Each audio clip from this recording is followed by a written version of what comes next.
నువ్వు ఒక కాంగ్రెస్ నాయకునివి, ప్రజా నాయకునివి, రాష్ట్రానికి చైర్మన్ ఉన్నావు, నీ స్వార్థం వద్దు అని చెప్పి స్పష్టంగా నాకు చెప్పడం జరిగింది.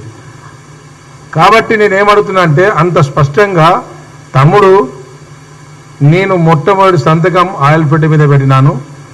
ఎందుకంటే రైతుకు ప్రత్యామ్నాయ పంట మార్పిడి జరగాలి, రైతు క్షేమంగా ఉండాలి అంటే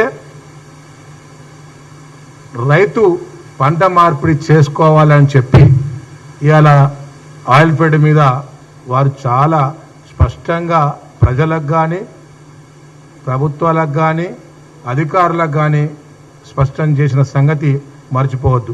ఆయన ఫ్యాక్టరీకి కన్స్ట్రక్షన్ ప్రతి లెవెల్లో భూమి పూజించే కాంచెలు మొదలు పెడితే, ఫౌండేషన్ కాంచెలు మొదలు పెడితే, ఎక్విప్మెంట్ కాంచెలు మొదలు పెడితే, మోడర్న్ ఎక్విప్మెంట్, లేటెస్ట్ ఎక్విప్మెంట్ తీసుకురావడం కోసం మలేషియా పోయి విత్తనాల గురించి కూడా వారు స్పష్టంగా విత్తనాలు ఇప్పటి వరకు పెద్ద మొక్కలు వేసాం, ఇంకా దాన్ని షార్ట్ మొక్కలు వేయాలి, చిన్న మొక్కలు వేయాలి అని స్పష్టంగా వివరిస్తూ మాకు తెలియని భాషలో, మాకు తెలియని రీతిలో ఈ ప్రాంతానికి అనుభవం వచ్చే విధంగా ఈ ప్రాంత రైతులను కూడా బస్సులు పెట్టి ఖమ్మం ప్రజల దగ్గరికి, ఖమ్మం చేనుల దగ్గరికి పంపించి అక్కడ భోజనాలు పెట్టించి ఈ పంటకు అవగాహన నేర్పిన ఘనత అది తుమ్మలదని చెప్పి సందర్భంగా మీకు తెలియక తప్పదు. వారు ఏమన్నారంటే ఇది కాంగ్రెస్ ప్రభుత్వం కాబట్టి ఇంకా లేట్ అయింది,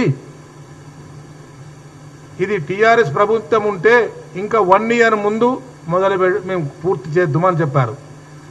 ఒకసారి గమనించాల్సిన అవసరం ఉన్నది.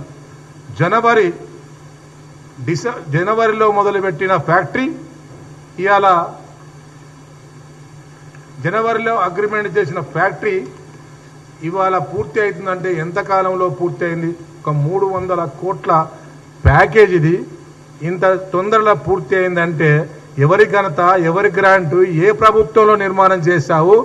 నువ్వు ఫౌండేషన్కే పరిమితమైనవా లేకపోతే నువ్వు భూమి పూజకే పరిమితమైనవా చెప్పమని చెప్పి మీ విజ్ఞత వదిలిపెడుతున్నామని చెప్పి సందర్భంగా మీకు తెలియజేస్తా ఉన్నాం. దాంతోపాటు అక్కడ రైతులకు మంచి తేనె పూసిన లెక్క ఎలక్షన్లు వస్తున్నాయో, మరి జడ్పీటీసీలన్నీ ఓడిపోయేటట్టున్నాయో, సర్పంచ్లన్నీ ఓడిపోయేటట్టున్నాయో రీతిలో వారు ఈ సందర్భంగా పెట్టుకున్నారు.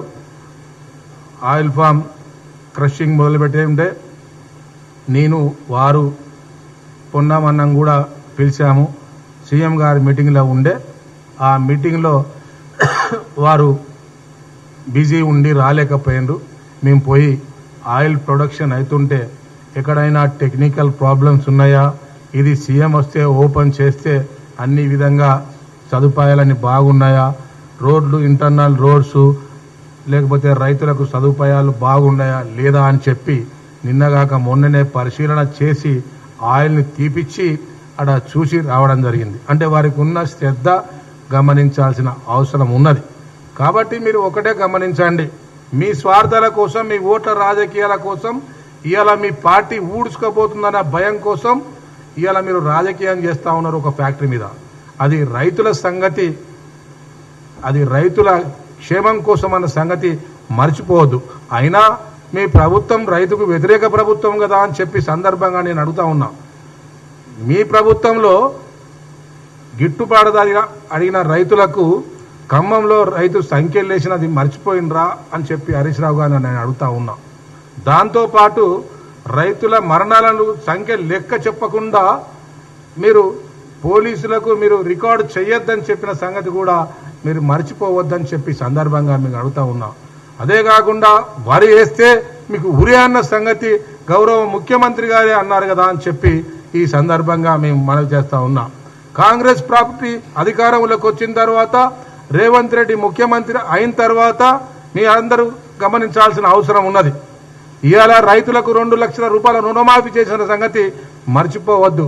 ఇలా రైతులకు ఇదే డ్రప్ సబ్సిడీలో ఇలా డ్రిప్లో ఇలా ఎస్సీలకు 100%, బీసీలకు 90%, జనరల్ ఓసీలకు 80% సబ్సిడీ ఇచ్చి ఇలా మొక్కల మీద సబ్సిడీ ఇచ్చి ఇవాళ రైతులను ప్రోత్సహిస్తున్న పార్టీ ఇవాళ కాంగ్రెస్ ప్రభుత్వం.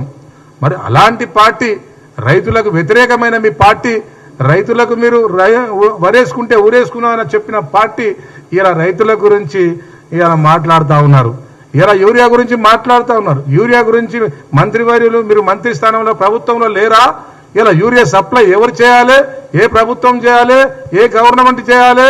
ఎవరు చేయాలన్న సంగతి, ఎవరు దీన్ని ఆపారు, ఎందుకోసం ఆపారు, దాంట్లో మీ పాత్ర లేదా అని చెప్పి స్పష్టంగా నేను అడుగుతా ఉన్నా. ఇలా కాంగ్రెస్ ప్రభుత్వంలో రైతులకు మంచి పేరు వస్తుంది.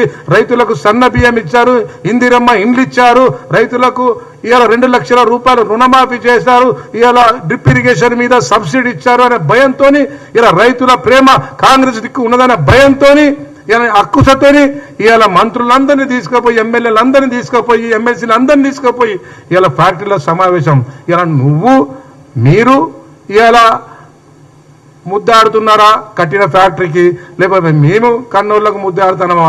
నీకే అర్థమవుతుందని చెప్పి ఈ సందర్భంగా మేము కట్టిన ఫ్యాక్టరీలో మీరు పోయి ఇలా మీటింగ్ పెట్టడము ఎంతవరకు సమంజసమో చెప్పాల్సిన అవసరం ఉన్నది. అంతకుముందు కూడా 2 సార్లు వచ్చారు, మేము కాదనలే, ఎక్కడ కూడా కాదనలే. ఎందుకంటే ఆ ఏరియా ఎమ్మెల్యే అక్కడ అభివృద్ధికి కోరుకుంటున్నాడేమో, అభివృద్ధిని ఎంకరేజ్ చేస్తున్నాడేమో అనుకున్నాం. కానీ ఈరోజు ఫ్యాక్టరీకి వచ్చి తుమ్మల గారు ఇలా మీటింగ్ పెట్టగానే, ఇలా రైతులకు శుభాకాంక్షలు తెలవగానే, ఇలా రైతులకు మంచి రోజులు వచ్చినాయని చెప్పగానే ఇలా మంచి పేరు ఎక్కడ వస్తుందనేది అంకుశ భావంతో ఇలా ఆ విధంగా వ్యాఖ్యానం చేశారు ప్రభుత్వం మీద, కాంగ్రెస్ మీద అని చెప్పి సందర్భం